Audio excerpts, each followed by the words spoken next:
This recipe is absolutely blowing up everywhere on the internet since I posted it last week on Instagram, so I'm going to walk you through each step. Let's get into it. I'm using Yukon Golds for the potatoes, and I'm going to run them through a machine called a spiralizer, or Japanese turning mandolin, that has a special blade for making this shoestring shape. Using a carving fork, carefully wrap the potato strings around the fork in a spiral shape.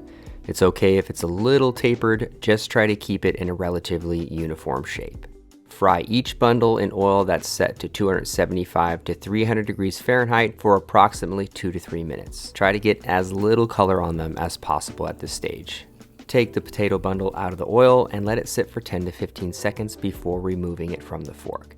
This helps the starch release from the fork when it cools. If you do have multiple carving forks, you can easily knock out dozens of these in less than 30 minutes.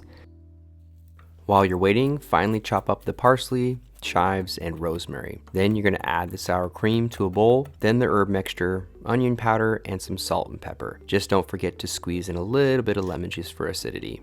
Mix it up and the sour cream dip is finished. To finish the potatoes, deep fry them at 350 degrees Fahrenheit for around 4 to 5 minutes until they are a solid golden brown. Remove them from the oil and onto a paper towel to catch any excess grease. Season with salt and they are ready to go. I've been working on this recipe for over a year now and finally got around to finalizing everything with it. It's one of those snacks that is an absolute crowd pleaser and something you will probably never forget.